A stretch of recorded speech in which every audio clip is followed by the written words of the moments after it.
Hey everyone, how's it going? I'm honestly recording this video on the spot. I hadn't planned for it, and that's not something I usually like to do, but I had a window of time to record today, and my friend, very good friend, recommended this game to me, saying that it moved him deeply and that he thinks I should play it too, jump into it blind, so what the hell, I'll do it. He was very much interested in my reactions to it, so I figured why not make video for the channel too. I'm guessing most people checking back to my channel at this point are probably doing so for the Pluto reactions, which will still come. It's just been very difficult for me to make new videos lately. It's been really difficult just focusing or enthusing lately with certain world events going on. Lebanon was my home for most of my life, so the news is fucking rough. It's not a matter of my investment in the show. I was enjoying Pluto very much. I am enjoying Pluto very much at my snail's pace. It's more that it's difficult for me to get in front of a camera and record and speak my thoughts on things. So I have been putting Pluto off because I don't want to watch it off camera when I started filming it for this channel. I don't want to ruin that, but that also means I have been watching the show very slowly. Editing my reactions to the previous episodes has helped refresh my memory on the details. Usually even just watching things twice, which at this point I have done for each Pluto episode, really helps things solidify in my head, so don't worry too much about that. But yeah, I decided to do something different today because I was told this is a short game, it shouldn't take too long, so why not? I've played a couple other games in the meantime too. I wasn't sure if anyone is interested in watching gaming videos on this channel, but I somewhat regret not recording one of them, which was my Outer Wilds playthrough, 'cause that was a masterpiece of a game, and a part of me does wish that I captured my experience in a Let's Play or something like that, but I do intend on chronicling it a different way. The other game I played also went into AI, although it was very different from Pluto's AI. I didn't really see any sympathetic AI in it. It was just this fucking evil one. The game is called I Have No Mouth and I Must Scream, based on the short story, and it did make me think about Pluto a little bit, I'm not gonna lie. The motives of the possible AI killer in Pluto, but that's not what this video is about, so I'm gonna go ahead with the game. I know absolutely nothing about it, other than it is a narrative game, usually the kinds of games that I like, and it was made by the same creator of the Stanley Parable, which I haven't played, so that doesn't tell me much either. I'm expecting it to be good because my friend was gutted. That was the impression I got. So yeah, I'm just gonna jump in. Hi there. Thank you very much for playing the Beginner's Guide. My name is Davey Reedon. I wrote The Stanley Parable, and while that game tells a pretty absurd story, today I'm going to tell you about a series of events that happened between 2008 and 2011. We're going to look at the games made by a friend of mine named Coda. Now, these games mean a lot to me. I met Coda in early 2009 at a time when I was really struggling with some personal stuff, and his work pointed me in a very powerful direction. I found it to be a good reference point for the kinds of creative works that I wanted to make. So just to start you off, this is, I think, the first game he ever made. It's a level for Counter-Strike. You can walk around here, by the way. And mostly it's just Coda learning the basics of building a 3D environment. But what I like is that even though he starts from the simple aesthetic of a desert town, he then scatters these colorful abstract blobs and impossible floating crates around the level. And of course, it destroys the illusion that this actually is a desert town, and instead this level becomes a kind of calling card from its creator. It's like a reminder that this video game was constructed by a real person. And it kind of makes you wonder, what was going through his head as he was building this? This is what I like about all of Coda's games. I mean, not that they're all fascinating as games, but that they are all going to give us access to their creator. I want us to see past the games themselves. Yeah. I want to get to know who this human being really is.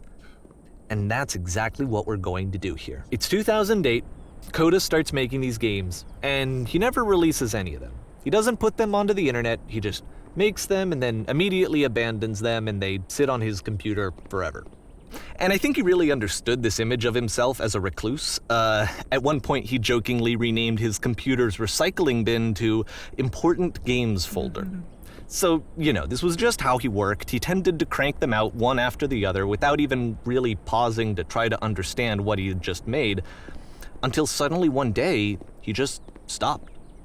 In 2011, that was it. He made his last game and then he hasn't made another one since. And that's why I've taken this opportunity to gather all of his work together, is because I find his games powerful and interesting, and I'd like this collection to reach him, to maybe encourage him to start creating again. Interesting. And if the people like you who play this also happen to find his work interesting, then I'm sure it'll just send that much stronger of a message of encouragement to Coda. So thanks for joining me on this. If you have a particular interpretation that I haven't mentioned here, or if you just need to get in touch, you can email me. Okay, that's about it for introduction. Let's take a look at Coda's first proper game. As each game is loading, I'll show you the date that it was completed. This first one was made in November 2008. Yeah, the friend who recommended this is very much into game dev. Warning. Whisper machine active. Shift destruction imminent. This game is called Escape from Whisper, and it's one of the more generic games you'll see from Coda.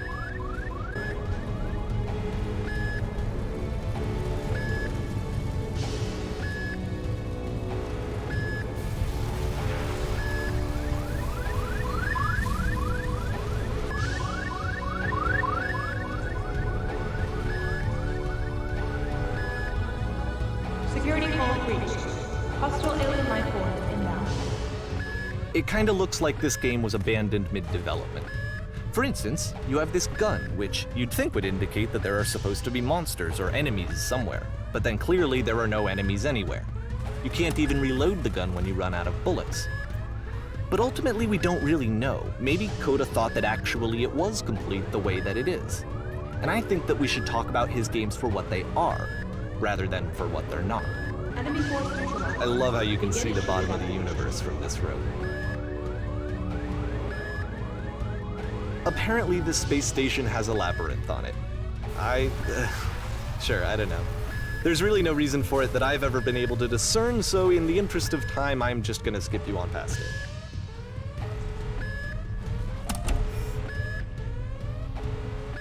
Okay, this is the part that's interesting. The game has this narrative about the whisper machine and how it has to be turned off, and then you get to the engine room.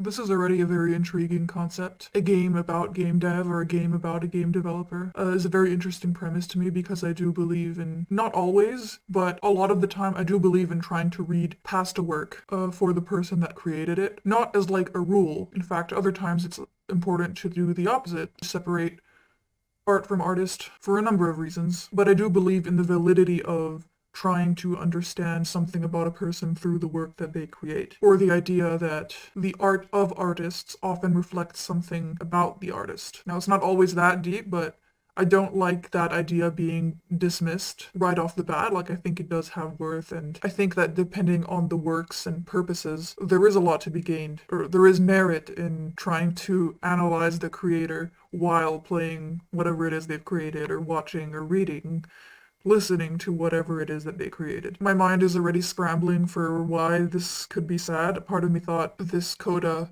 person, like, my first thought is like, is he okay right now? Is that what's gonna make this ending emotional? Like, is he not okay anymore? But I don't know about that, because Dave just said that he hoped this game would reach Coda someday and re-inspire him. I'm trying not to take absolutely everything at face value, but yeah, I'm assuming the touching part of this game will be something to do with the nature of creating and motivation and passion and stuff like that. Hey, you there, in the engine room. You could save us all. That beam is powering the whisper machine. We could disrupt it by introducing a great enough heat signature. If your body could stop the beam. It's so much to ask, but for all of our lives, would you do it? Could you give yourself?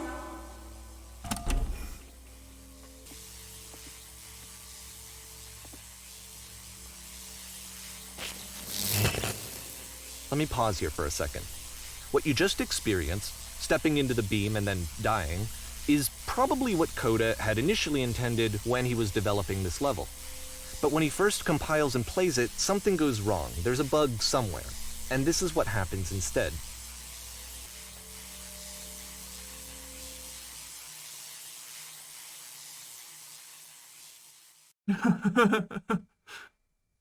Yo, it's the bottom of the universe again. The beam causes you to start floating. And this is an important moment for him. Because yes, this is technically a glitch, but Coda identifies something human about it, like how small it makes you feel in the face of this larger chaotic system. Or this floating could be the afterlife, a peaceful place, juxtaposed against all of the hysteria that you've just had to traverse. I don't even know. I have no idea what he was thinking, but what's clear is that after making this, something lodges itself in his brain. He wants to do more of these really weird and experimental designs, so he stops work on this and moves on to a stream of tiny little games that go in all sorts of directions. Let's go ahead and take a look at the first game he made after leaving this one behind. Goodbye.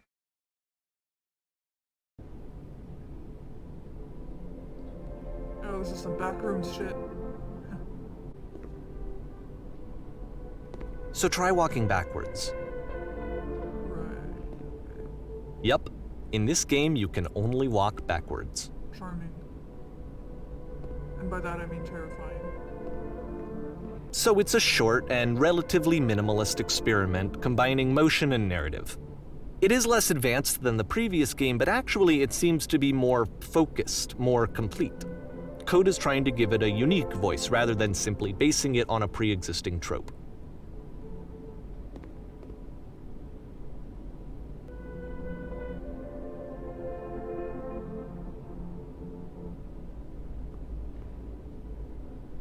Ooh, I don't want to fall. Looks like I might be able to fall there.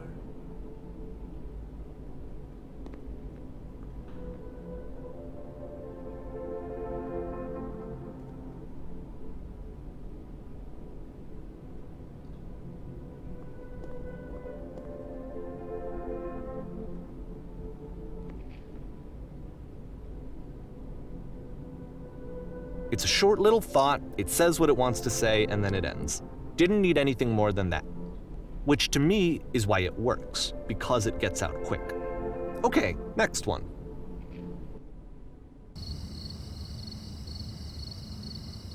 Creepy.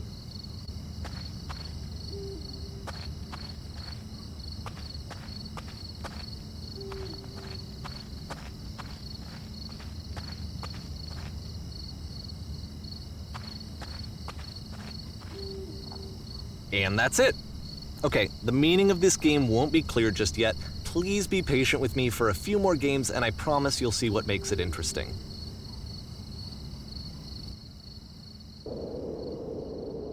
Oftentimes, Coda would put bizarre titles like this one at the start of his games. I wish I'd known him at the time that he was making these early games. He would really only talk to me about his work as he was making it. Once he stopped work on a game, that was it. It was dead to him. And I don't agree with that at all, but what are you gonna do?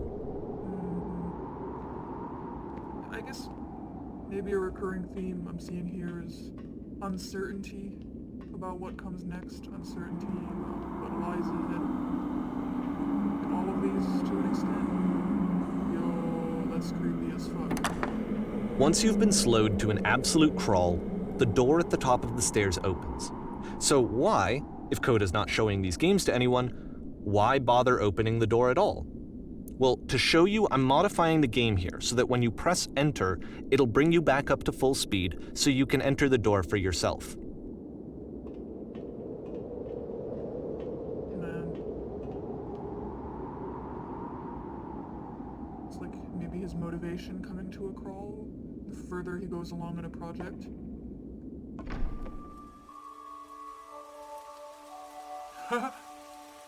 Oh, jeez.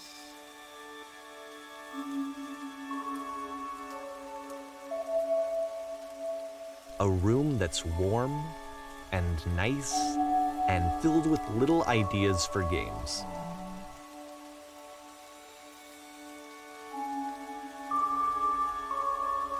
Coda would often tell me that he didn't mind if people thought of him as cold or distant. He said that he knew that he was actually a vibrant and compassionate person, but that it takes time to really see that. It can be a very slow climb to get there. That's quite touching, yeah. This is my favorite game so far, out of all these games.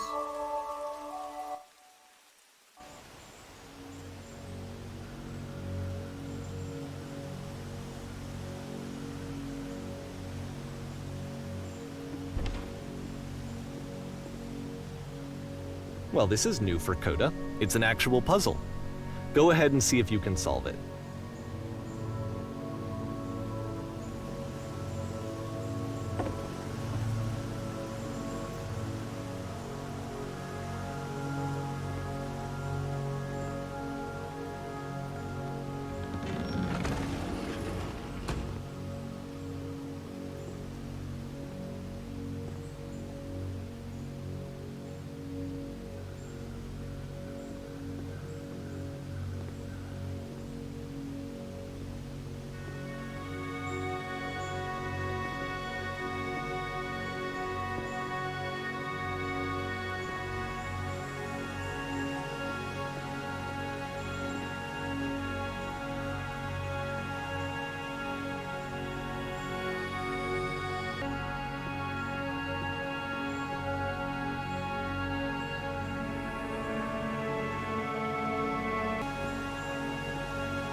All right, let me just walk you through it. You're gonna hit the switch on the outside to open the door, then hit the same switch and walk through the door before it closes. You'll see a second switch on the inside, which will open the second door. Don't forget that solution, because we're going to see this puzzle again soon. We're gonna see it a lot. So that seems to be it, right? You walk down a corridor, you solve a puzzle, you get to the end. Simple enough. All right, now I'm going to modify the game again so that when you press enter, it'll remove all of the walls from this room. Oh, wow. How about that? There was more to it than we had any way of knowing. I actually find it funny that this game comes after the Stairs game, since they essentially convey the opposite idea. So, in the Stairs game, a dull exterior concealed a rich interior. And then, in this level, a dull interior hides this fantastic outer world. Either way, I think that the point is the same, is that most of the time you don't get to know what you're missing, or even that you're missing anything. That's not your role as a player. So if your role here is not to understand, then what is it? Alright, interesting question. Oh, this again?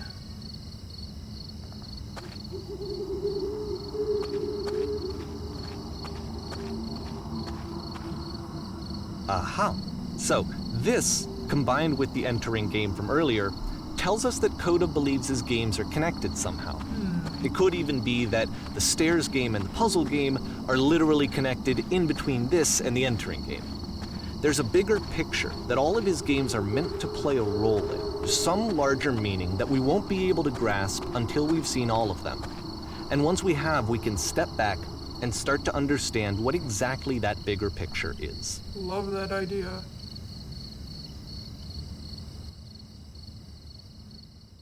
Really love that idea.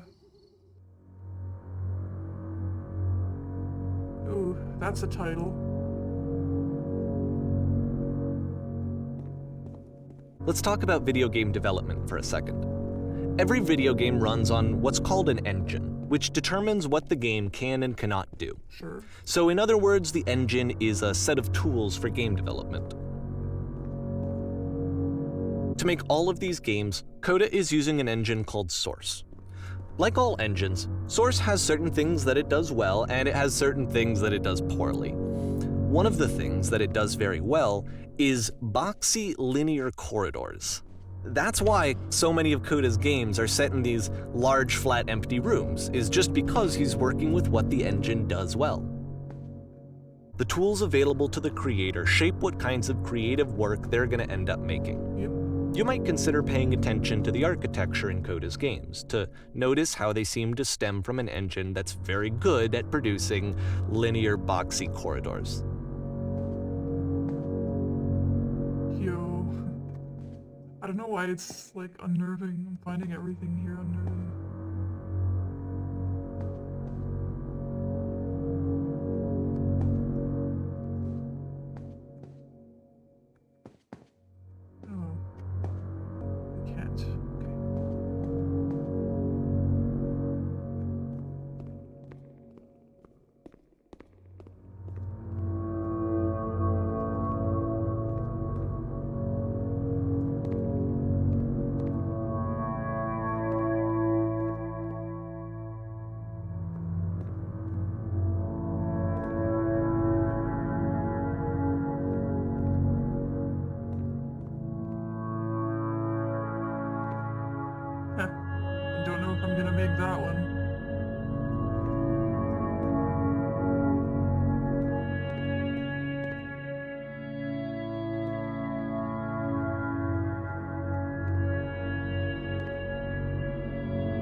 did not mean to slip off there.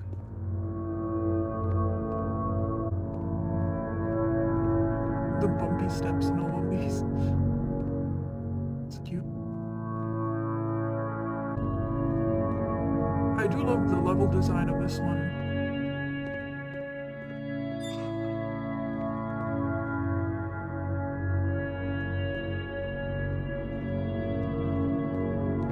Very ominous. Like, there's no story with this stage, but it's a very memorable level design already. It's like something I'd see in a dream. And here in a dream.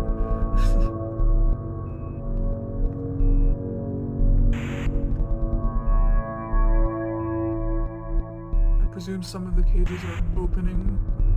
I heard creaking. Yeah. Oh, oh shit. Well.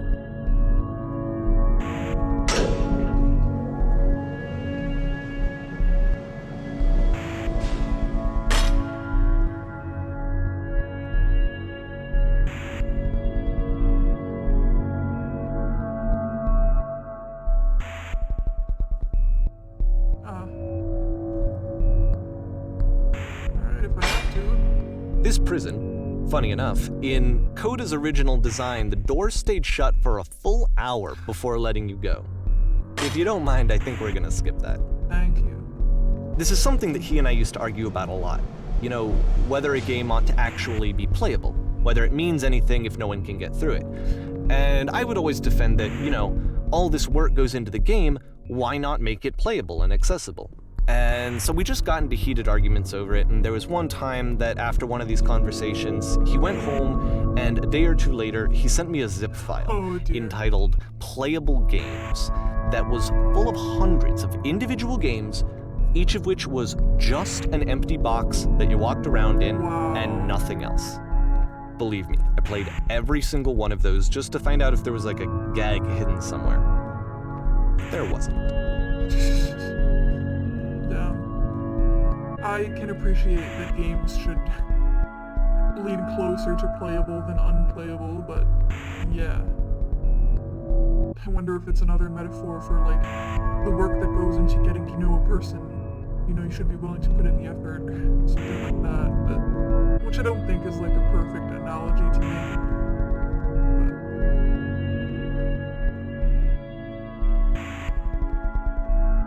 But people are not games.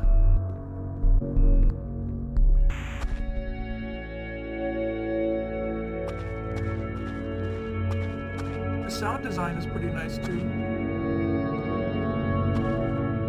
It's the puzzle again, with the exact same solution as the last time.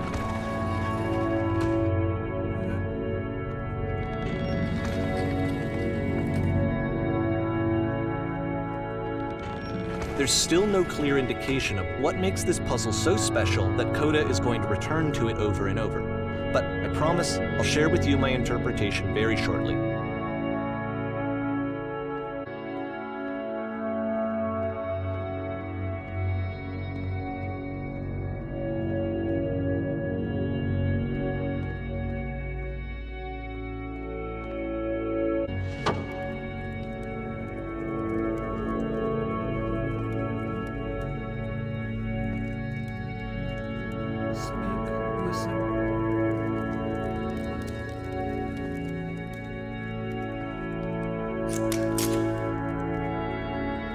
Here, Coda begins using a kind of dialogue system that he fashioned out of the engine's chat capabilities.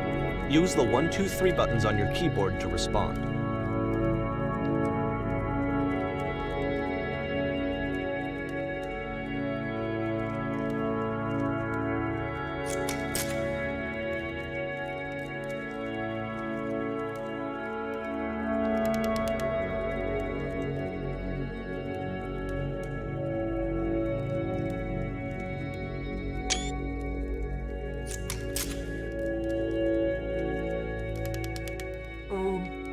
Am I supposed to not trust them?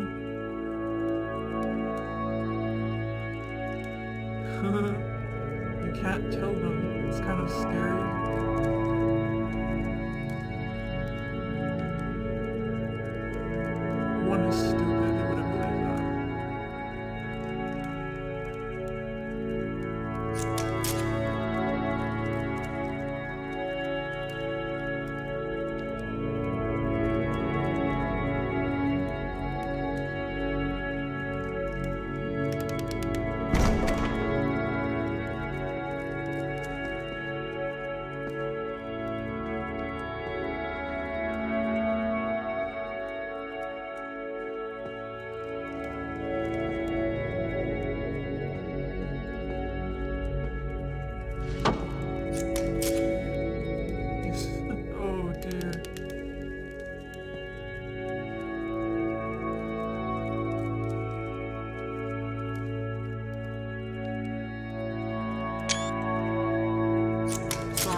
nice to see some dialogue. And so we make one last descent down to the final floor of the level.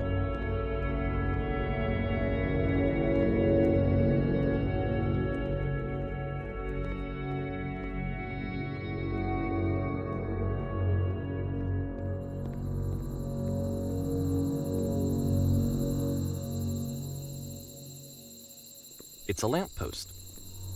Okay, I can't tell you quite why, but for some reason, Coda fixates on this lamppost. It's going to appear at the end of every single one of his games from here on out. Yo. I'll tell you what I think.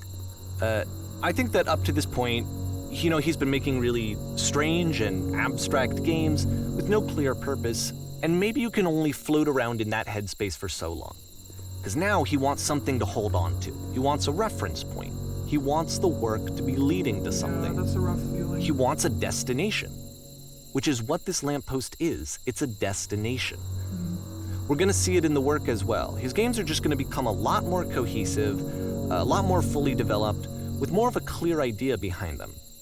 And as we go, that idea will get clearer and clearer and clearer. Yeah, I remember the lamppost. I got this game as a gift, and there was art with a lamppost in it, I think.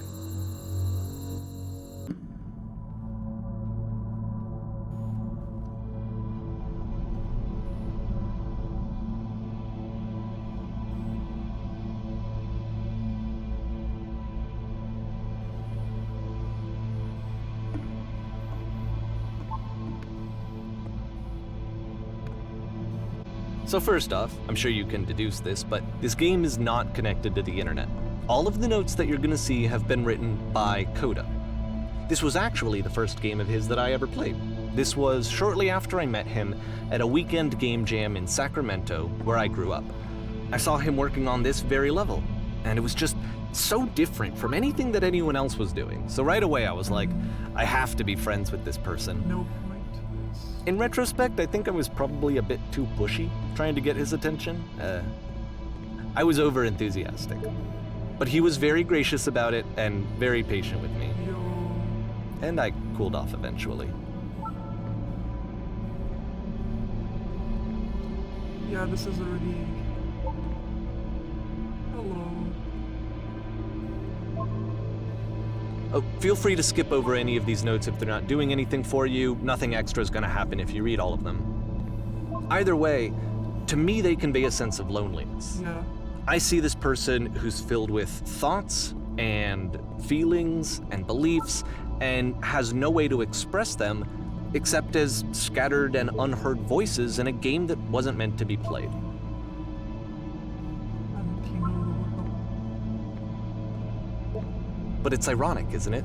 That in playing this game and seeing how alone Coda often felt, that we get to know him better and actually kind of connect with him. And I have to be honest with you, this idea is really seductive to me.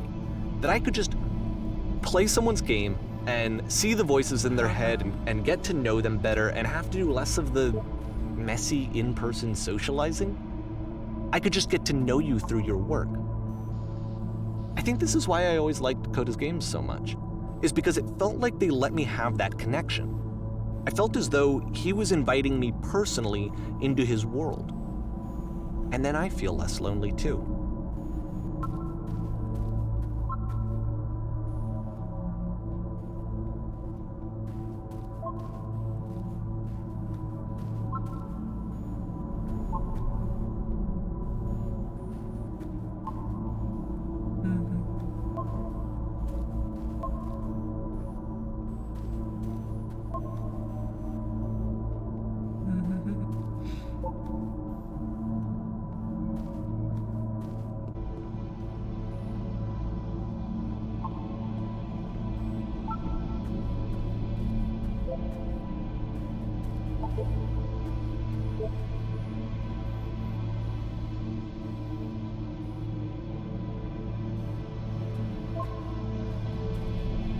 I like to be very thorough.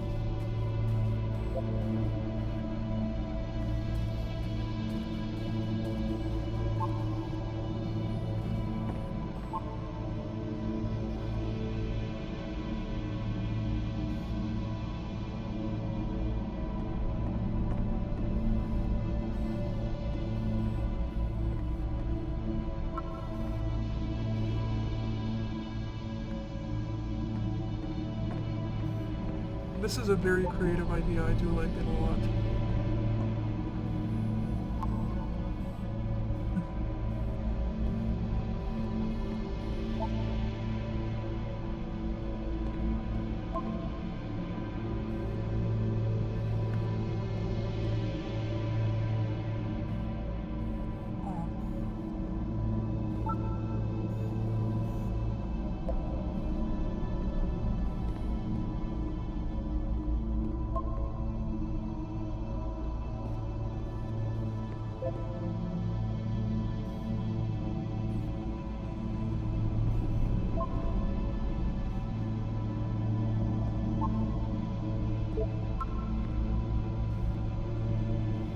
Haha.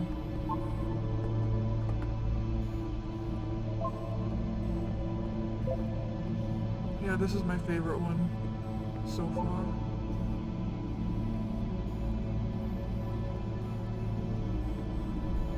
Holy shit.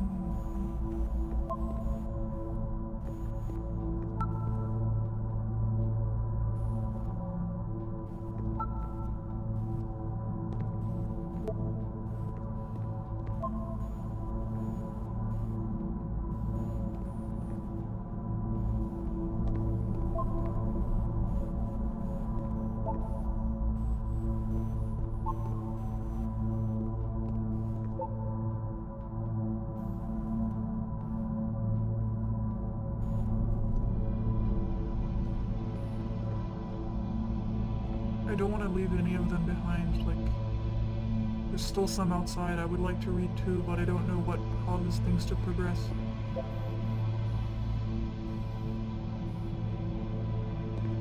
No, not yet.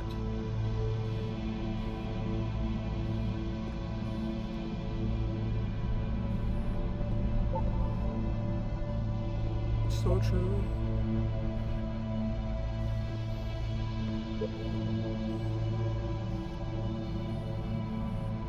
Well, I'll damn well try.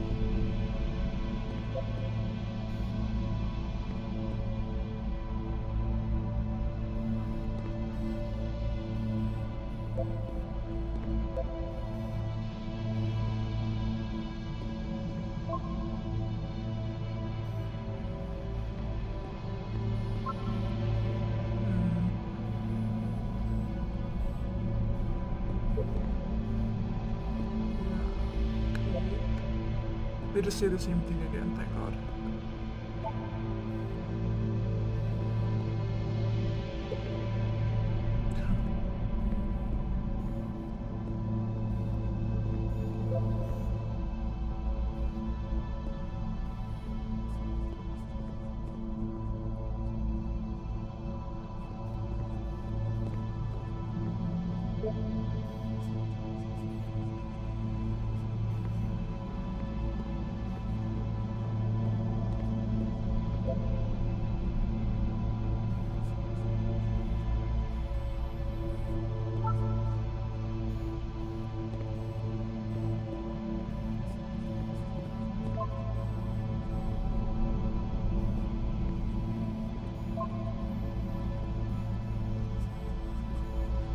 I almost hear whispering or something.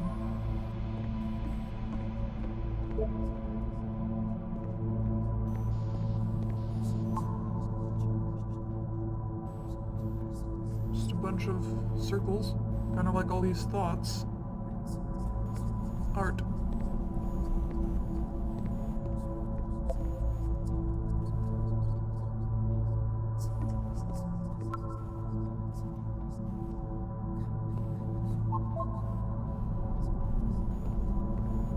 All the different interpretations.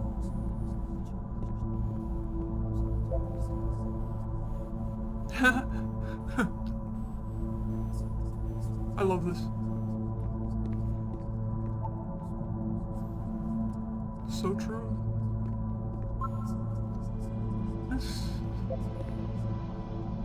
Yeah, Yeah, I like this a lot. So fucking true.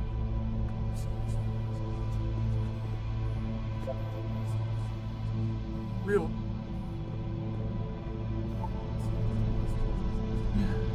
Pretentious, rough word.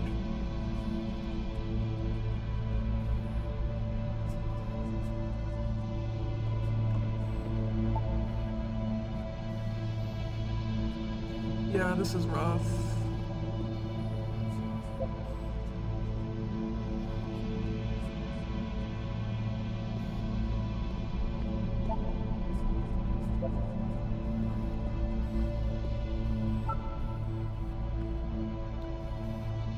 I feel like I should go outside first for some reason.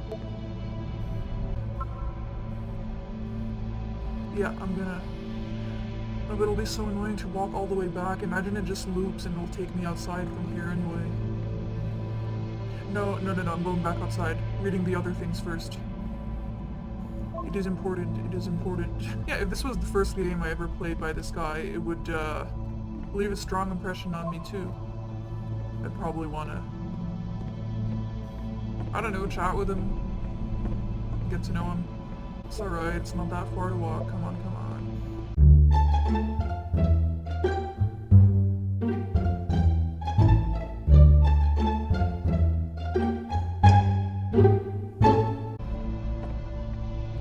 Oh, I came from here. Is there no way to get to all that anyway? And I just walked all the way back here for nothing? Let's... Oh, no, if I hop down there I can't get back up. I'm not doing that. I'd rather go down the dark secret corridor that I found.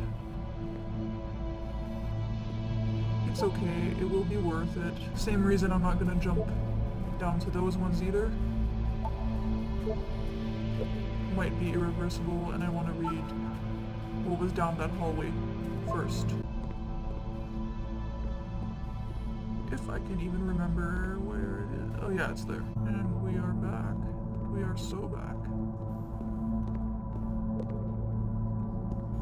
At the end of this level, we're going to see the puzzle again. And here, I'll tell you what I think the puzzle means. That's a repeat. Each of these games represents an idea that was on Coda's mind at the time that he was making it. And the puzzle is a way of closing the door on a previous chapter of his life before moving on to the next one. I like this one. Cut it up and spread it between worlds.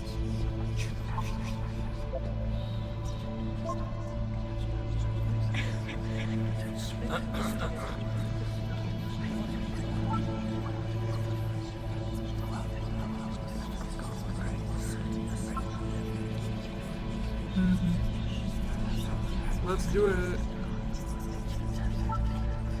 Yeah. In each of his games, after exploring a theme that he might find difficult, Coda can then place this puzzle that he knows has a reliable solution, he understands exactly how it works, and so it gives him a simple mechanism for moving on.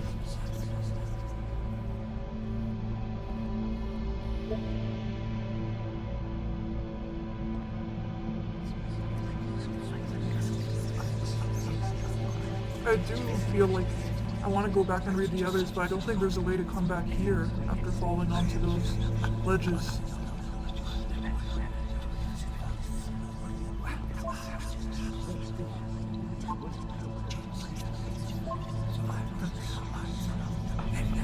Trapping people for an hour again seems to like to do that. No.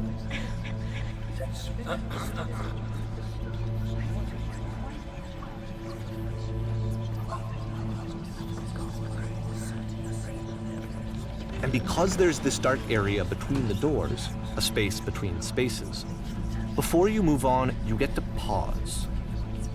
Just for a moment, a few seconds to reflect on and let go of the events that led you here. To step back and connect the pieces together. To grasp at that elusive bigger picture.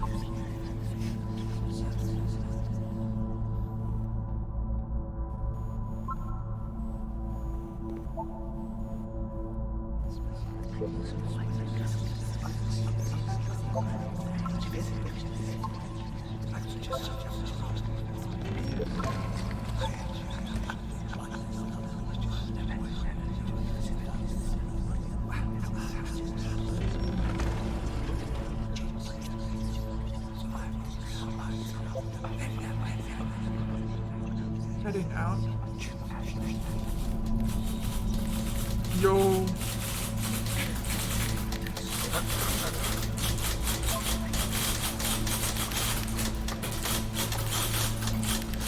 The lamppost. Let's go.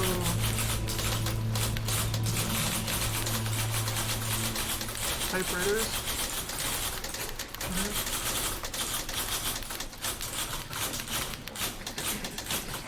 Damn.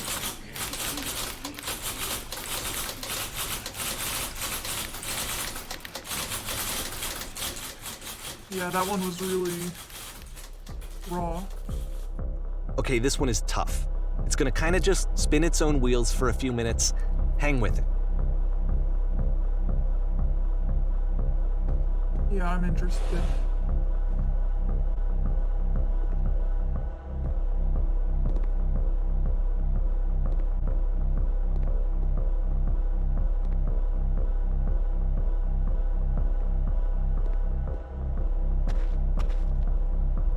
See, like, this is it. The whole game. And there's nothing that's particularly interesting about it. You just walk to the end of a hallway. Except, for some reason, Coda gets really fixated on this prison that has all of this modern furniture. And I don't know why, but he decides he needs to revisit this prison. He's gonna start over, use the same assets, turn it into something else. Okay, cool. Here's version 2. Yeah, what I got from the last one, definitely there's also this theme of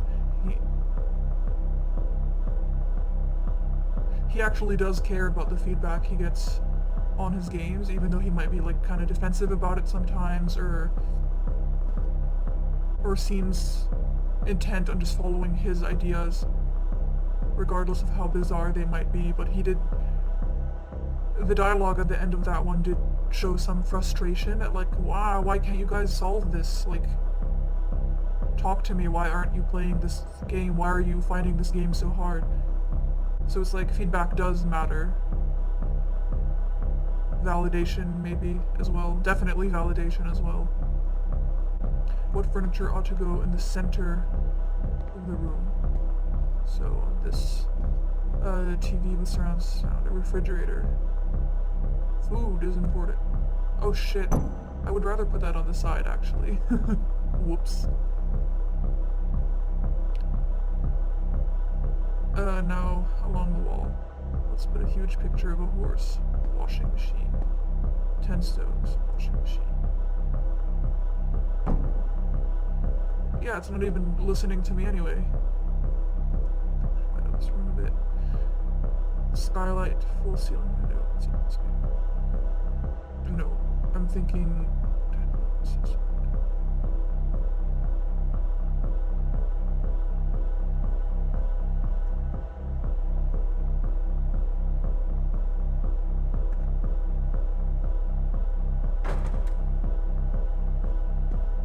I didn't really think too hard about that one. And a table, you need a table. Well, I have one. Where are you? Where exactly are you? Pretty sure none of my choices are making any difference. Tables were invented in 1935.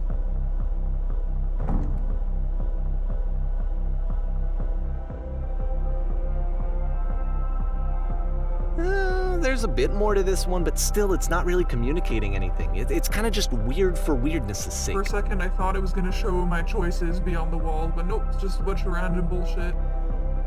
So okay, he throws it out and starts over. This time he comes at the prison idea from a different direction.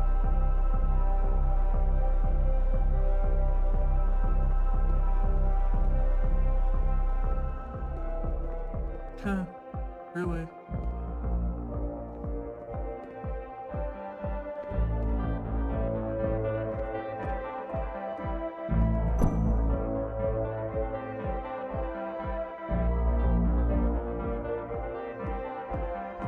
Trying to remember these, but memory's never been my strong suit.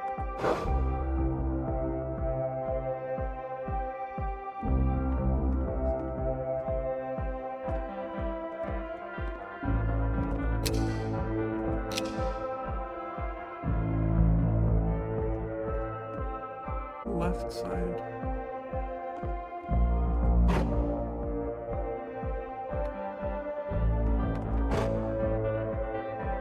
So true.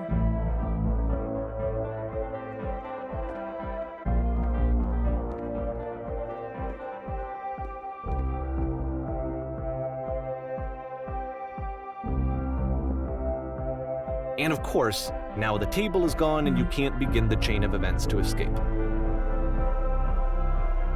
Here's a version where there are no bars, but you can't actually get to the well. And then a version where the inside of the prison is the outside and the outside is the inside. Let me just blink you real quick through a few more of these. I mean, he really unloaded on this prison idea. There's nearly a dozen of them. Personally, I think it's awful to watch this, to see a person basically unraveling through their work. And for what? Like, at what point do you just go, maybe there are game ideas other than this prison that I could be working on? But Coda doesn't have that voice telling you to stop, that particular mechanism of defense against yourself. Without it, you just spiral. And so he keeps going and going and going and going and going, and then he hits on something. And he likes it. And that's it. He's done. He stops making prisons. This is the very last version of the prison game that he created, and the reason I think it works is that the prison is not actually in it.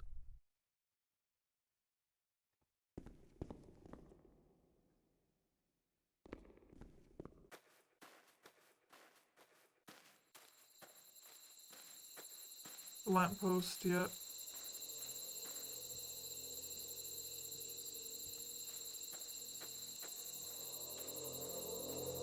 He clearly wants to make something unique, I feel.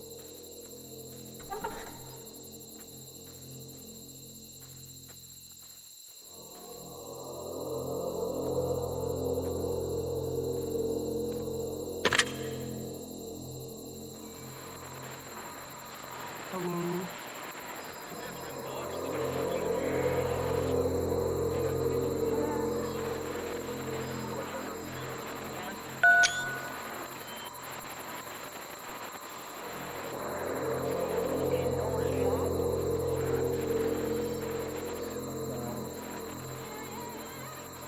It's a conversation. And so this is what Coda wants, is to be able to talk to someone, to share what's on his mind, and to get some good advice from someone who knows. But the irony is that even in this scenario, you're still talking to yourself. You know, all of these games so far are Coda talking to himself.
I'm sorry again for all the screenshots. I can see why he Just considers what this a one does. fitting conclusion to the prison games.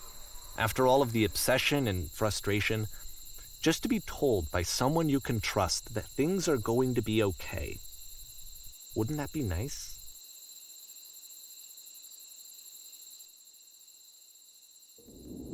So what would it look like if Coda wanted to make a game about talking to someone other than himself?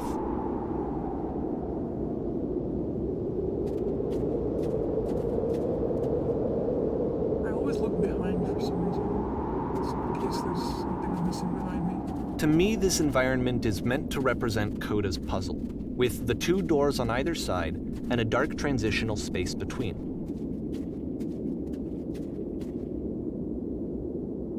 Pretty. Oh, another one of those guys. Clean. No more speak and listen. Squeak and glisten.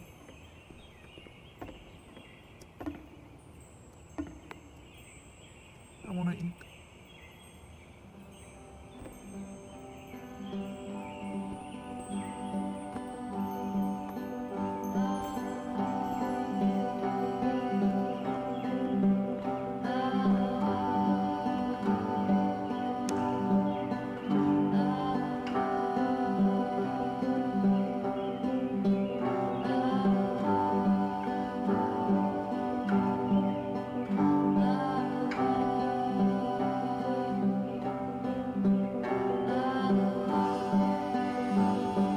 You'll notice that the quality of the art is a step up from previous games, including this new and improved chat system, which he started using from this point on. From here on out, he begins putting much more effort into the visual polish of his work, and this particular game took 2 months to create as a result.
After the intense set of prison games, this house cleaning level almost feels like cleansing. It's the moment after a particularly difficult or traumatic experience where you just need to let it sit and digest inside of you, and eventually cohere into something meaningful.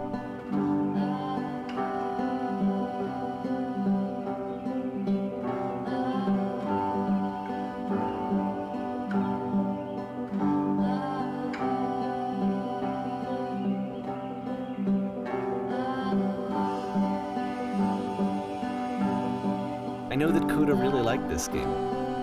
Of all of his work, actually, this was the only one that he called me up to ask me to come over and look at it. Cool. This was during a period of a few months where he was like grossly happy all the time. Just walked around with a constant smile on his face. I just straightened that rug, I think.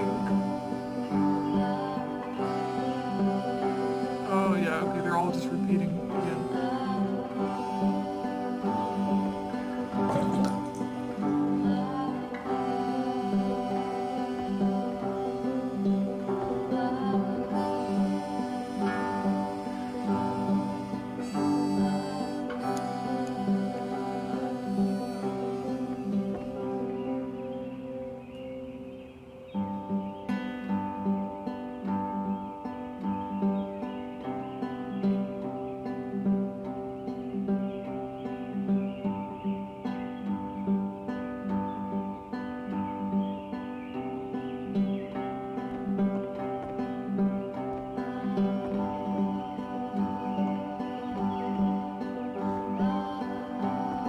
Sisyphean tasks. I'm glad he made this. I'm glad he found some peace.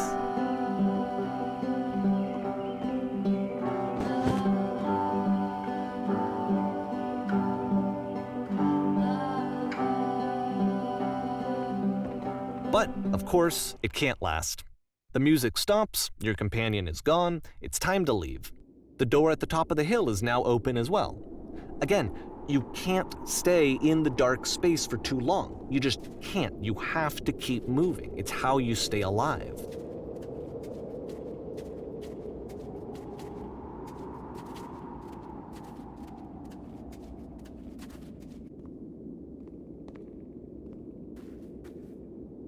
Which is the whole point of the puzzle doors, right? That sooner or later you have to pick up and move. I really thought that was the point of it.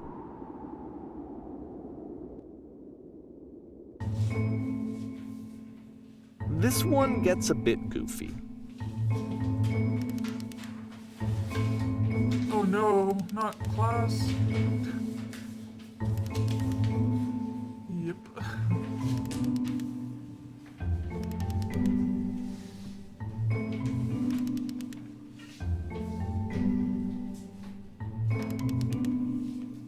Different seat now.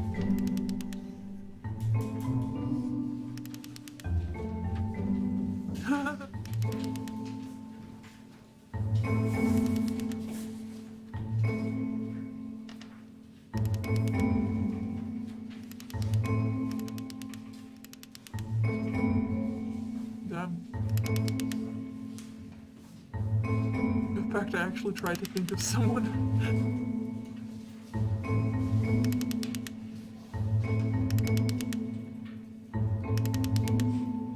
About halfway through the game, the perspective shifts, Yo. and you play as the teacher. And suddenly, you discover that your teacher is just as bigoted and afraid as you are. Oh, and also you can move around the classroom now.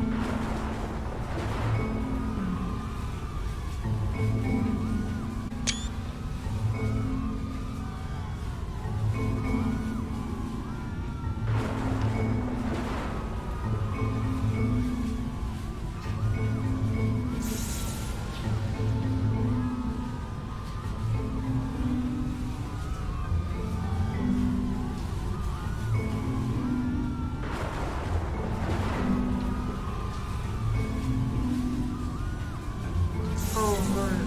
Telling me what to say.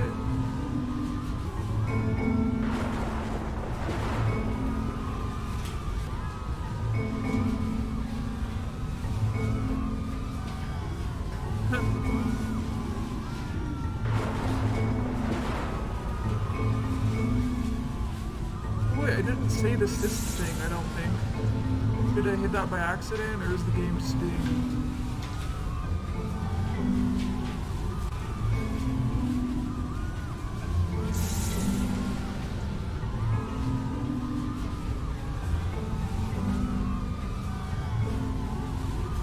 I felt pretty hard for this one.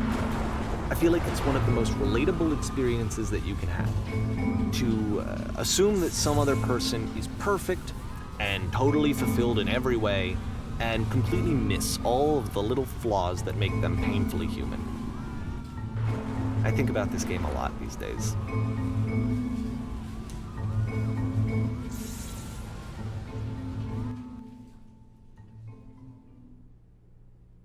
This one took a lot longer than all the others for Coda to make. It was 4 months between this and the last one. That's twice as long as it took him to make any other game before this, and it's not like it's particularly complex, so I remember I found that a little strange at the time. Backstage somewhere?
The stage like a metaphor for feeling put on the spot in any given social interaction.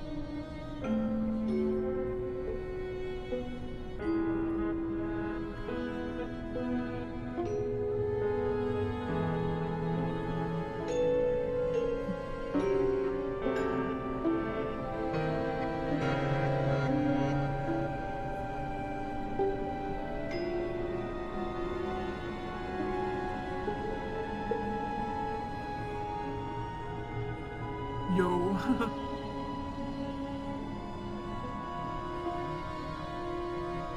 The fact that I have to stay leaning against this wall is bizarre too.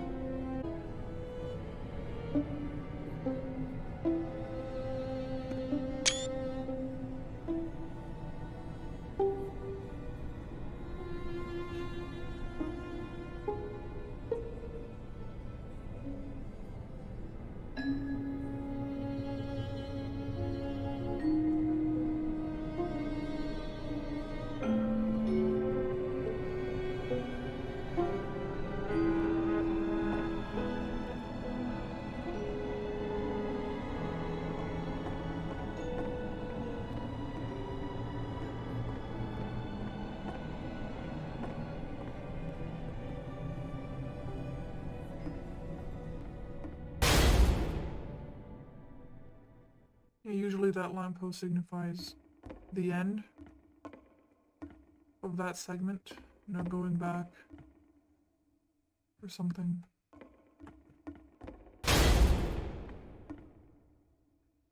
The game ends with this eerie premonition of what's going to happen next in Coda's life. The solution to social anxiety, to fears of having to perform and having to chase success, the answer for Coda is to withdraw, to hide himself away. Which is what leads to scenarios like the stairs that slowed you down several games ago, where it just becomes harder and harder to access Coda's inner landscape because he keeps retreating. He just keeps backing away from possible connections to anyone other than himself. And to be honest, I didn't consider it very healthy when I first played this game. You know, it looked to me like he was trying to justify the idea of just disconnecting yourself from the world. Not justify. And that wasn't what I wanted for him or for his games. Because I feel like a lot of his games are inviting me to connect with this person, to bring him closer. But what can you do? It's more like trying After to this, explain. Coda went off and took another 5 months to make a new game. Damn.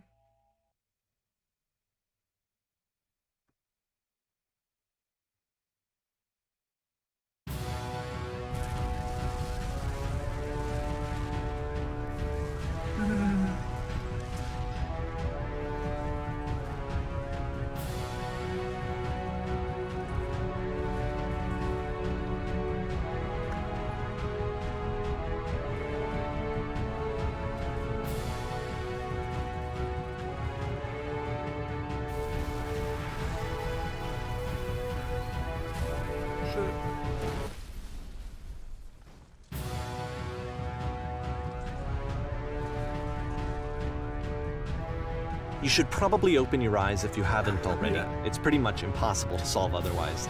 And there is a solution, by the way.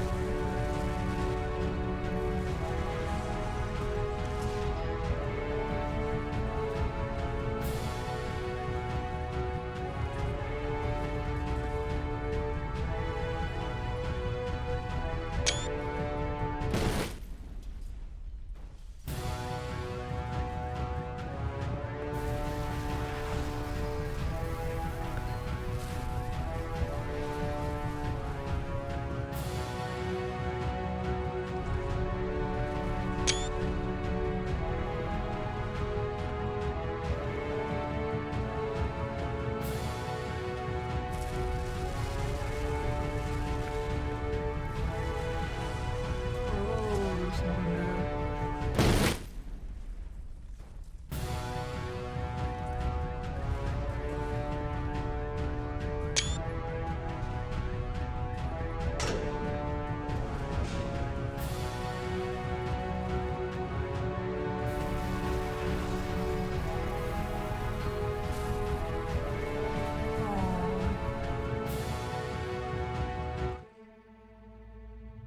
Man.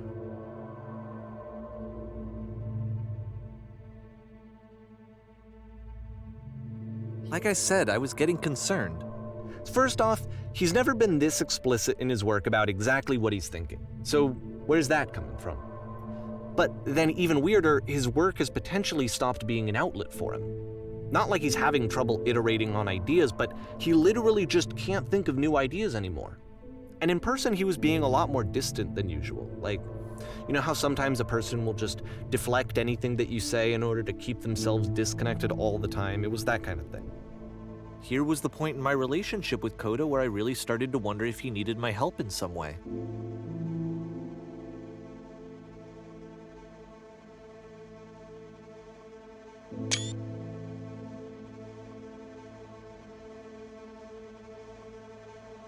It's like he's talking to himself again, I think. His games are going to get more desperate from here on out. After this game, it's almost 6 months before he Damn. finishes something new. The gaps are getting bigger.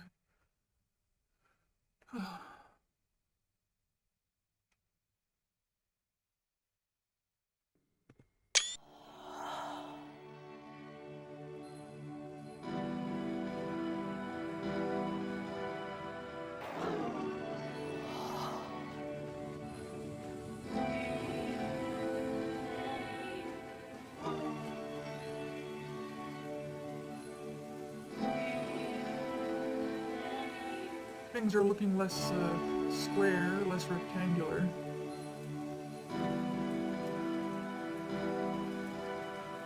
Yeah, I think it's like talking to himself here.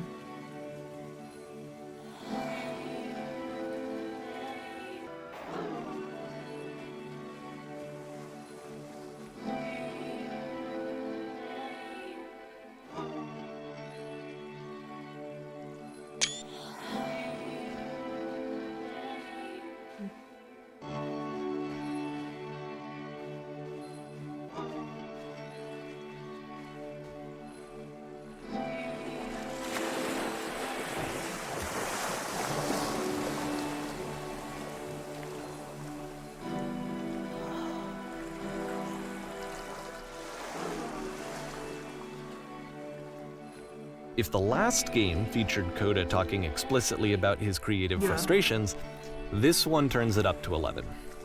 Now, put yourself in my shoes playing this. Here's a friend whose work is exhibiting signs of struggle, frustration, anxiety, depression, even. And yet, still, he keeps making games. Yeah. He keeps throwing himself into the grinder even when he clearly doesn't have the energy for it anymore. Why? What is it for?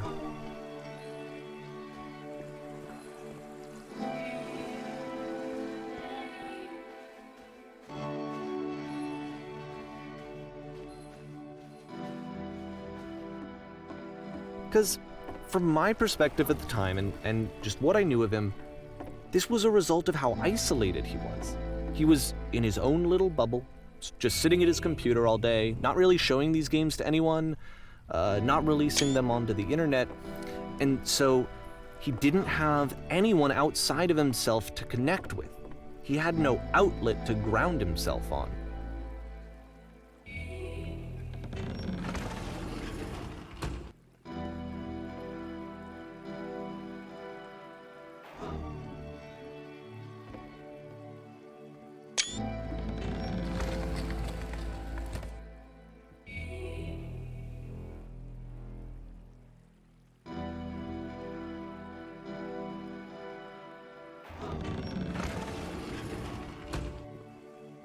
You can't talk yourself out of loneliness. It doesn't work that way. You can't be the one writing both the questions and the answers. Then there's no movement. Then there's no circulation. If all of your anxieties are being channeled into your work, then if the work ever fails, you have no backup and you're just going to crash.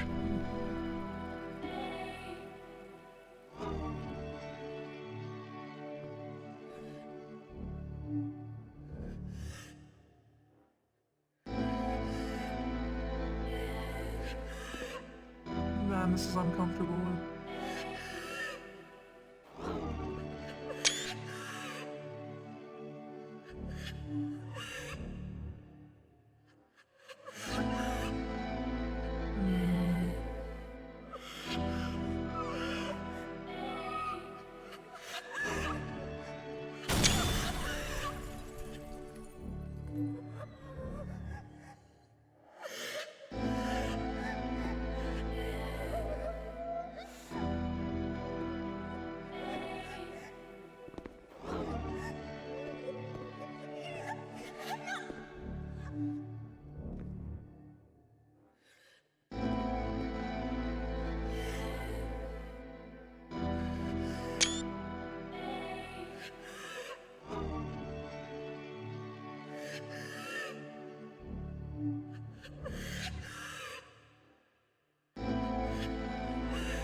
Seeing this game at the time that he made it looked really unhealthy to me.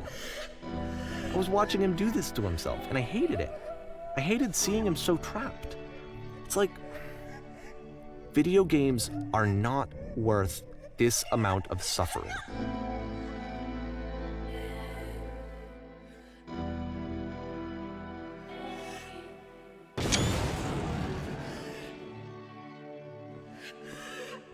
This is someone I really cared about. And I used to get so much joy out of seeing him create. For him to suddenly become angry and frustrated like this, it was the worst thing for me.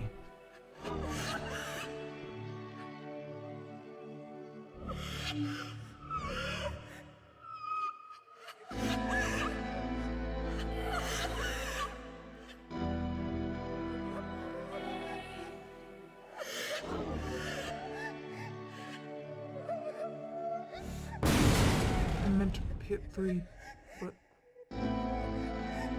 I don't know. This is what I felt at the time. I don't know how else to explain it. I'm feeling similar. I wanted it to stop more than anything. I had never felt so rotten. I needed more than I had ever needed anything for this to stop.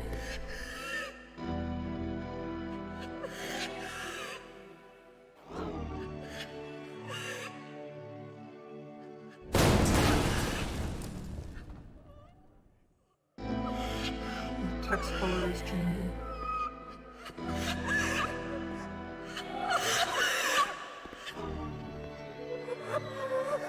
Oh, wow. But it didn't stop. The prison. After finishing this one, Coda takes another 7 months and comes up with a new game.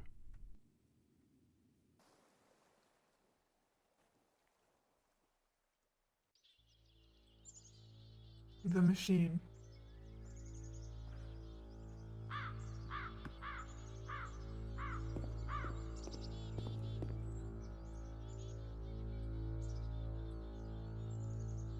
Interrogating the machine.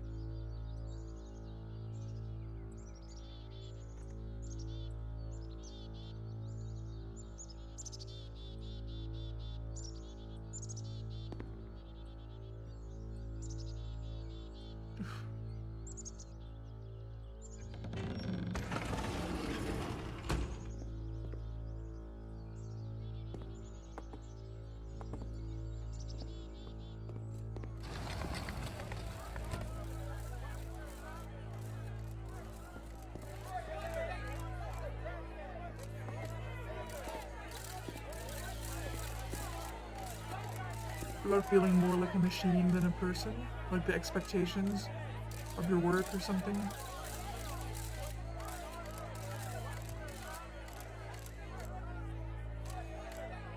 Yeah.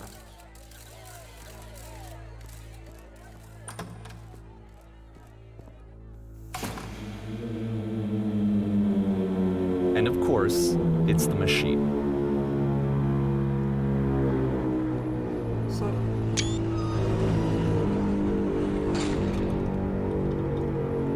feeding us, yeah.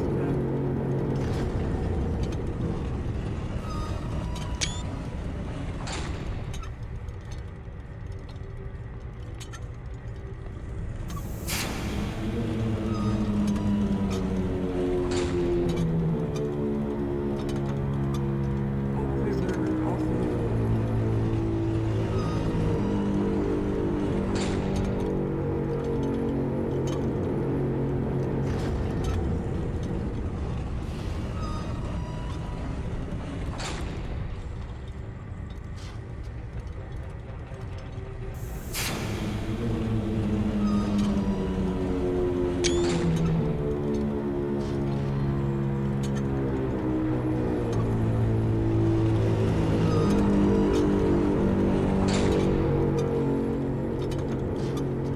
Maybe one actually.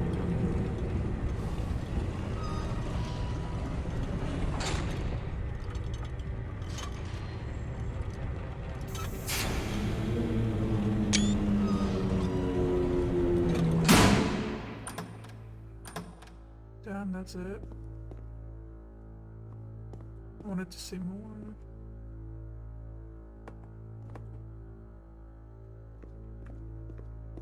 So this like relaying messages on behalf of a loved one who's very reclusive. Maybe his feeling of like being a burden on a person in that role.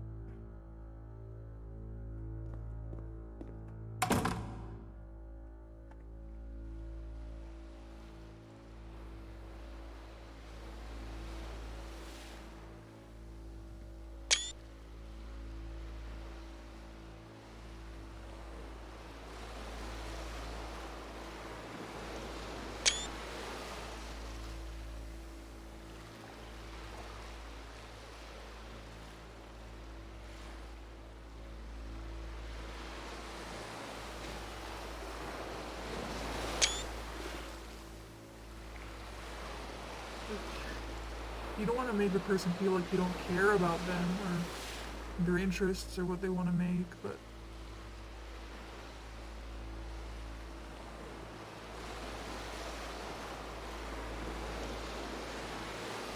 oh man. Creator is more important.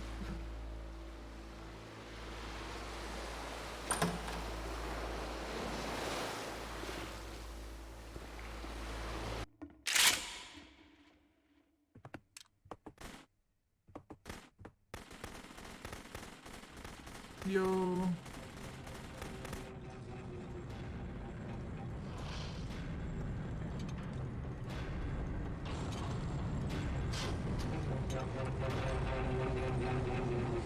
Ew.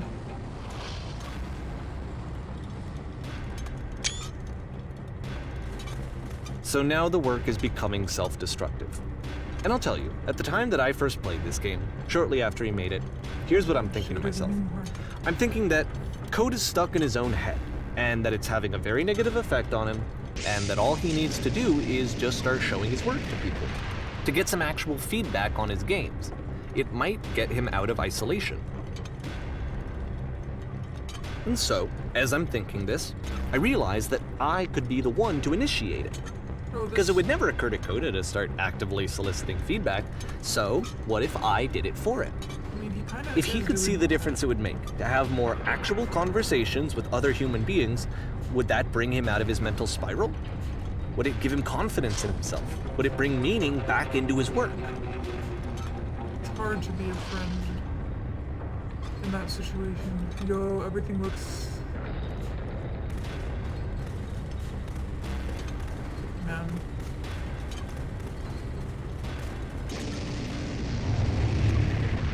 So I started showing Coda's work to people.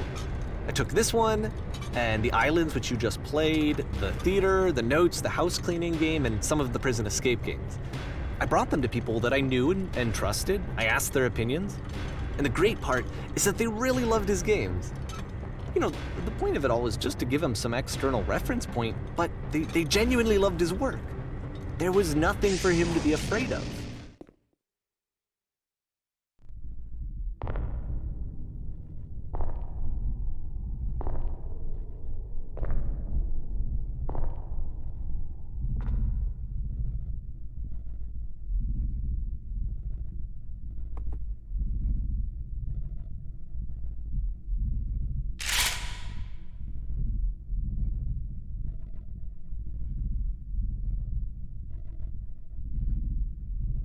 I see something moving next to the machine. Oh shit, what? No. Can you see why I felt like this was the right thing to do? Because it's the thing that I always feel like I need, to be told that my work is good, that I am good. When someone really connects with a thing that I've made, when they see themselves purely in my work, there's nothing that feels better. And I got to give that very same feeling to my friend. I did something... I really felt like I'd done something good, like I was a good person. I felt like there was a friend who was in trouble and was unhappy and maybe didn't like themselves, and I could fix it. If I could give him this gift, maybe I could fix the problem. Trying to press buttons that don't. When they told me how much they enjoyed his games, it was the best feeling. It was the absolute best feeling. It made me feel so happy. So beautifully, beautifully happy.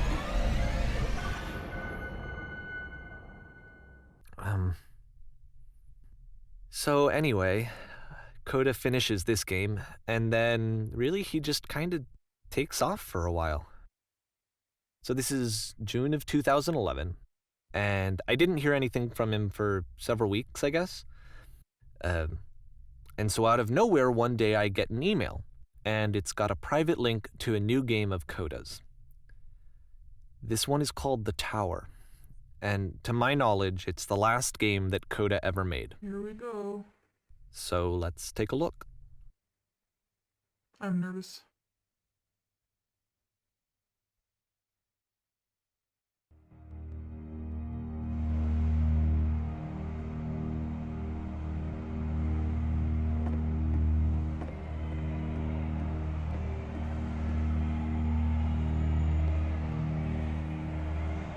And this is where I have trouble saying anything meaningful about Coda's work. Because more than anything else, the tower just feels distant.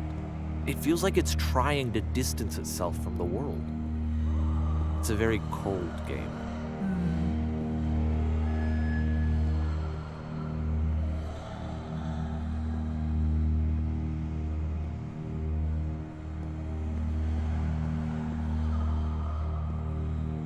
He keeps saying, like, I felt at the time that these were very unhealthy and they gave me such an unpleasant feeling, as if he's gonna change his mind later, but I'm just like, yeah, that's a very reasonable inference to have. I mean, you don't want to make too many assumptions about people based on their work, but it's... This room actually has a maze in it. It's safe to assume that the person who made all these, when you try to look at the bigger picture, is troubled in some way.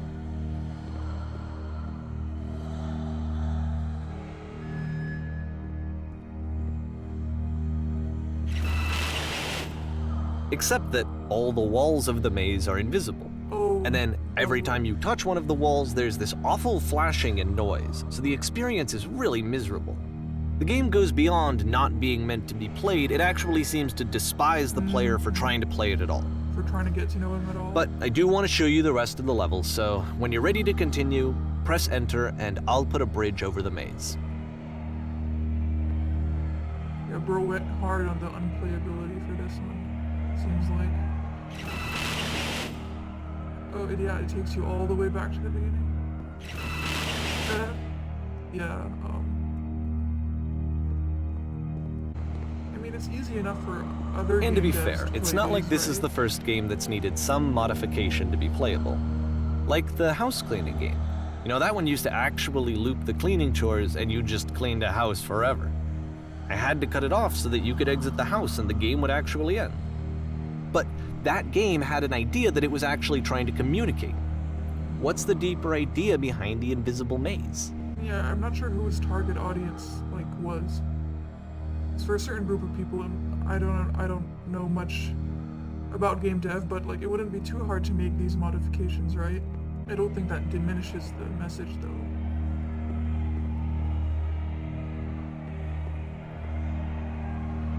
The only way past this challenge is to randomly guess the 6-digit code. So true. Like the invisible maze, it's frustrating to me, because it's the opposite of everything else that Coda has made. It doesn't encourage thought or engagement. It doesn't ask anything of me, except a lot of my time. If I could have reached him during this time, then maybe I could have asked him, but I couldn't. I still don't really understand why this is here. I'll put the code on the ground for you here, though, so that we can move on.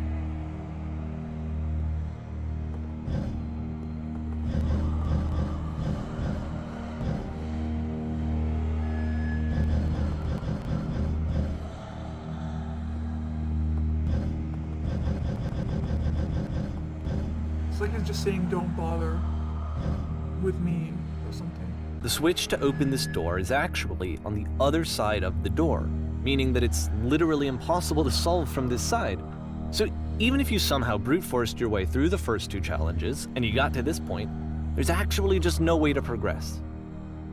And it's scary for me, the idea of Coda cutting himself off entirely, just saying, that's it, that's the end of the conversation, not giving me any way to fix the problem. I feel like a failure, I guess, when I can't fix the problem. But I can open this door for you, so let me do that. Was I a failure for not understanding this game? I don't know why I would be. It's not like everything needs to have a solution, but I feel it somehow. I feel like I failed, and I don't understand why. Ostensibly, it's like don't bother, and he really feels like he doesn't want people to bother, but why put them here in the first place? It's like maybe he was wrestling with himself. He thinks that there's no point in other people bothering.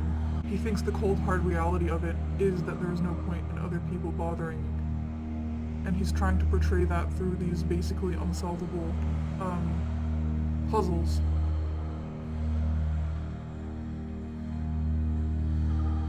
But it's still some effort at communicating what he's feeling. Maybe it's like asking them, how far would you go? I remember, it's June of 2011. I'm playing this for the very first time. And as I'm playing, I'm thinking to myself, I don't know this person. I have no idea who this person is. It wasn't the guy I knew, it wasn't my friend. I had come to so many conclusions from looking at all of his work up to this point, and then suddenly none of them... This still feels in character for me. I had been trying to, though. That was the thing. Yeah. For years, I was trying to get to know him, to understand who he actually was and what he stood for. I asked him so many times to please just tell me what his games mean to him.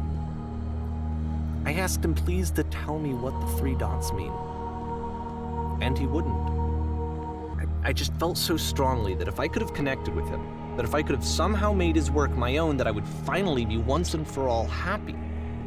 Yeah, It was he that felt I very- needed to see myself in someone else. I needed to be someone other than me.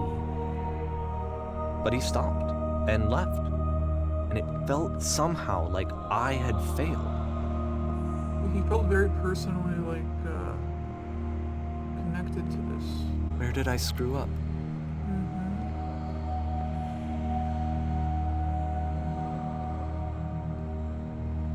Yeah, it's hard to feel like you're powerless to help a friend. I know that feeling very, very, very well.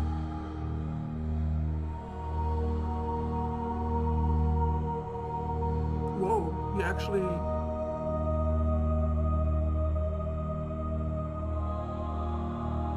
Coda wrote that? Verbatim? I'm the reason that you stopped making games, aren't I? It's because of what I did. I poisoned it for you.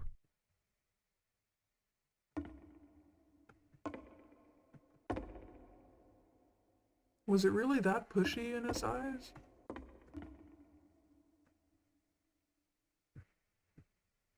That is fucking rough to read, I'm sure. It must have been. I don't think I ever told you this, but when I took your work and I was showing it to people, it actually felt... it felt as though I were responsible for something important and valuable. Mm.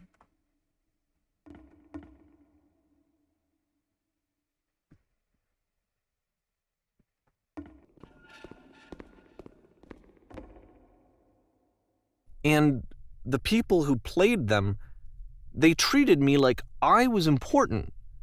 They really listened and cared about what I had to say. Even though I was showing your work, I felt good about myself. Finally. For a moment, while I had that, I liked myself. Yeah, this is getting personal for him too. You've so infected my personal space. Goddamn. Holy shit.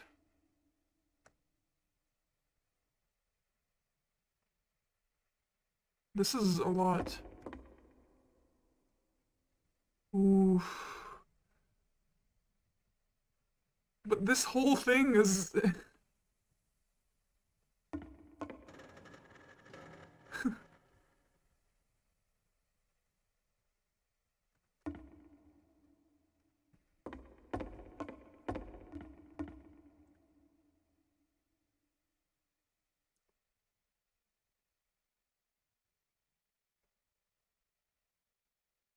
Oh, he was adding that. Oh my god, is this all?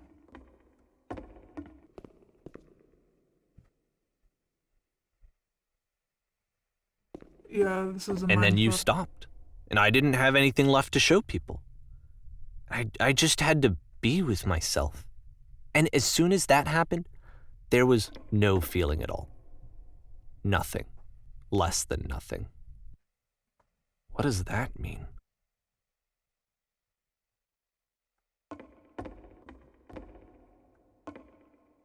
Oh my god.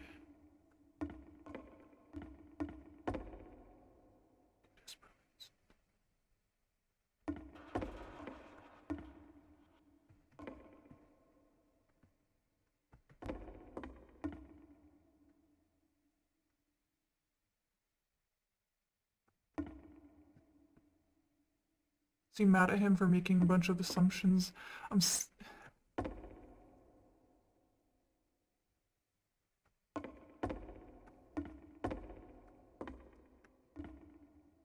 Yo.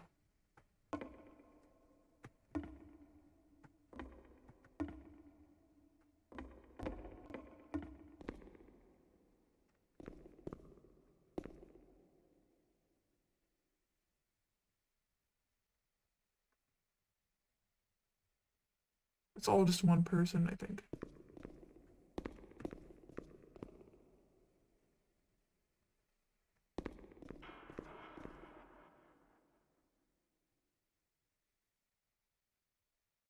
No.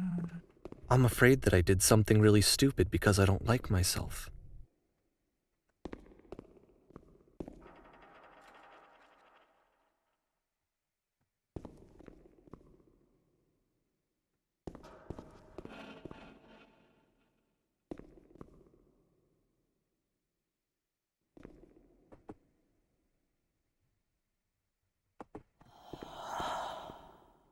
That's why I'm releasing this collection of your work, is because I haven't been able to find any other way to reach you. I've tried everything. Holy And shit. so a part of me has hope that if I put this compilation out into the world, and if I put my name on it, that maybe enough people will play it so that it'll find its way to you, so that I can tell you that I'm sorry. I know I screwed up. If I apologize to you truly and deeply, will you start making games again? Please, I need to feel okay with myself again. And I always felt okay as long as I had your work to see myself in. I mean, is something wrong with me? Because I know that I did an awful thing, and I'm doing it again right now. Like, I'm showing people your work, but I can't stop myself from doing it. That's how badly I need to feel something again, like I'm an addict. There has to be something wrong with me. Can I apologize? What if I tell you I was wrong? Will that work? Will that fix it? I don't know. I don't think it will, but there's nothing else that I can do. Just tell me what you want. I'm sorry. I'm sorry. Please. Start making games again. Please help me. Please give me some of whatever it is that makes you complete. I want whatever that wholeness is that you just summoned out of nothing and you put into your work. You were complete in some way that I never was. And I want to know how to be a good person. I want to know how not to hate myself. Please. I'm fading, and all I want is to know that I'm going to be okay.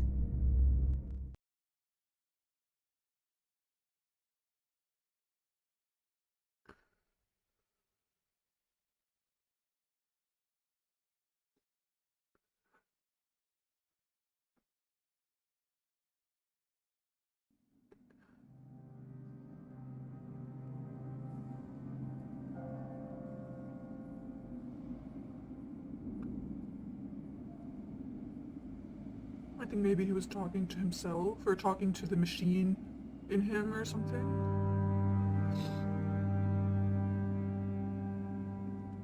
More love, more praise, more people telling me that I'm good. Always more. It's like a disease.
I don't make games, but I am a creator too. Art, writing, sometimes music. I've tried a bunch of things. I get it. Solution.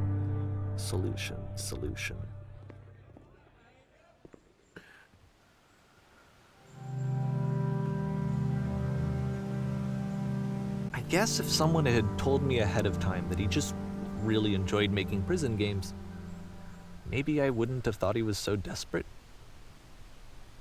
I wouldn't have told so many people that he was depressed. Maybe he just likes making prisons. Even now, the disease is telling me to stop. Don't show people what a shitty person you are. They'll hate you.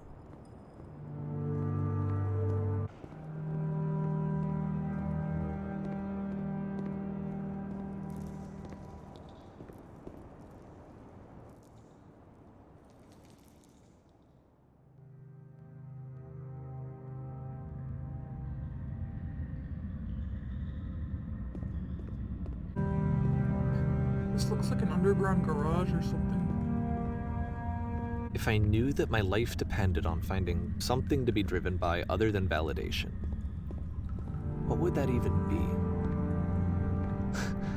It's strange, but the thought of not being driven by external validation is unthinkable. Like, I actually cannot conceive of what that would be like. What now? I think I need to go. And I'm sorry, because I know that I said that I would be here and I would walk you through this, but I'm starting to feel like I have a lot of work to do. I have a lot that I need to make up for, and so I'm just gonna Okay.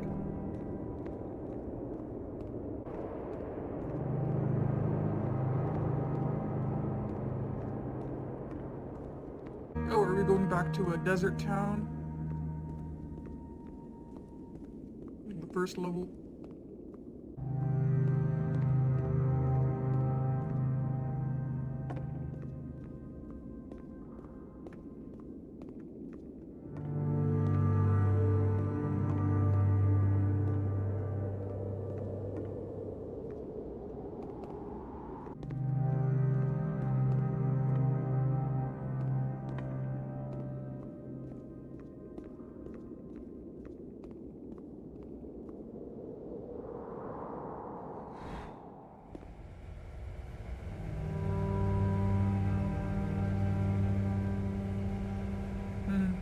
Slow crawl. No modifications this time. Oh.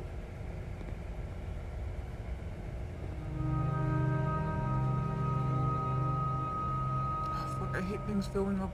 It's giving me Outer Wilds anxiety. Flashbacks. Good, it stops filling up. That's great. It's wonderful.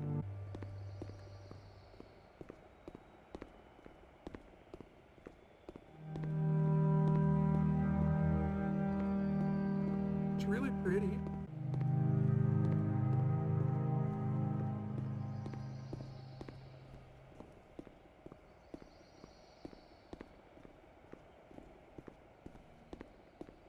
Oh! Yeah. It's gonna make me float up.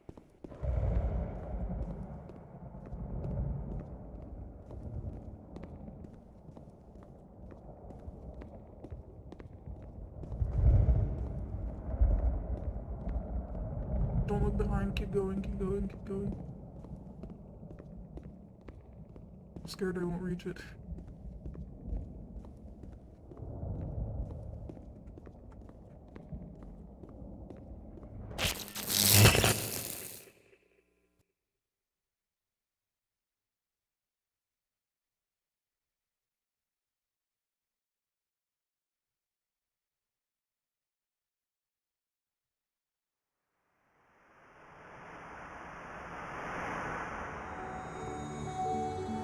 Yo.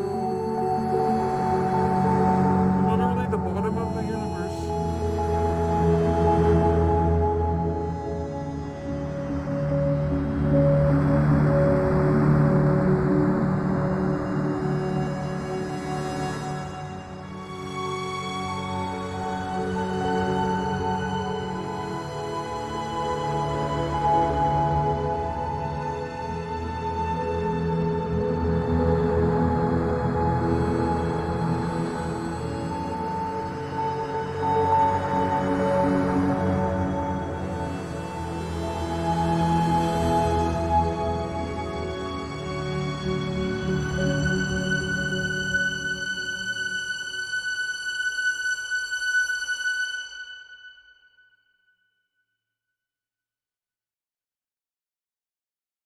Turn back,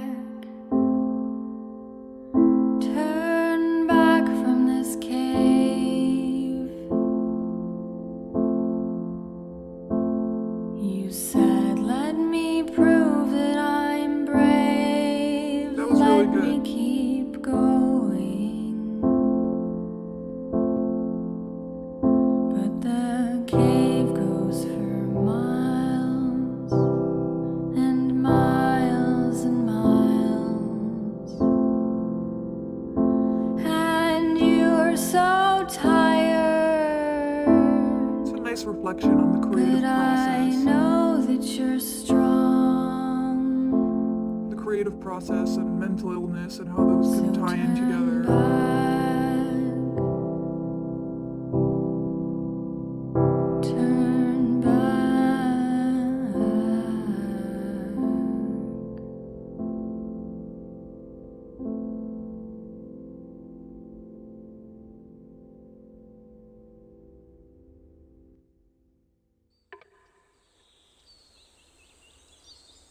The Beginner's Guide. Well, that was a great story and a great way to convey the themes that it was trying to. A lot of it resonates with me as a creator, and I know resonates with a lot of my friends, including the one who recommended this to me.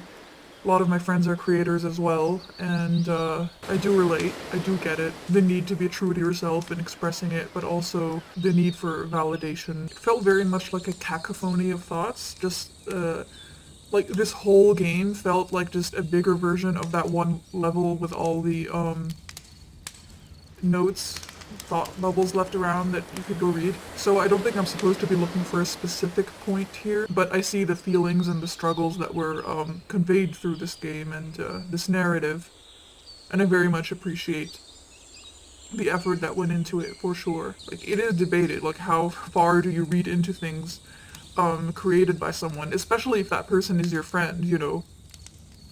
If your friends are creatives and you're evaluating each other's work, it's kind of impossible to employ death of the author. You know, you're kind of reading into their work a lot, especially if it's your friend, but I tend to do that with almost any work I consume, to be quite honest with you, maybe more than I should, because people are more than their work. Creative people are more than their work, but it's an urge I have as well, and it's rough, it's really rough. The ending, floating up beyond everything, was cute. It was a nice callback to the beginning. For me, the climax of the story that really got me was the actual dialogue we started seeing in the walls, in the tower level, and all the apologies and self-reflection starting. That was a lot. I would probably be able to word my thoughts more concisely if I had more time and were maybe in a better place myself, but there is so much worth in games like this, stories like this. There is so much worth in undertaking those projects, even when it's difficult, even when you don't know what the point of it is. I am happy that this game was made. I don't know how much I should be reading into it to make inferences about the creator now, but I still stand by my point that when you put this much into the message of a narrative like this, I think it is coming from somewhere very personal. And if some of that is presumptuous, if some of that is just me projecting myself onto the game, or other people projecting themselves onto art, and that's all art is, you're just finding yourself, so be it. Maybe art is about communicating things we feel, at least in part, and seeing if other people will relate to it in some part. I will say it was very uncomfortable, not in a bad way, very uncomfortable in its delving into the struggles of interpersonal relationships, friendships, and not knowing which boundaries to cross, which boundaries not to cross, even in spite of what the other person is telling you. Because it's like, isn't that presumptuous to ignore someone else's boundaries that they ask for? It's like you're telling them that you know what's best for them better than they do. And it's like, who's the judge of that? And sometimes it's impossible to know. It's also very case by case, not just person by person, but case by case for each person. Like, we can't know for sure what the right play is, and definitely not every single time, but the least we can do is try. I felt very much with both the person trying to reach out to the closed off friend and the closed off friend at the same time. It was also very, very uncomfortable, but I appreciated how real it felt, because I've been there both places in my own way, and I empathize with both. I'm sure there's a lot more to be said, but again, I am tired, and I think I've said all that comes to mind for now, before it starts to turn repetitive or into rambling or whatever. Some really good food for thought in this, and I'm happy I played it. Take care everyone, and I will see you guys next time.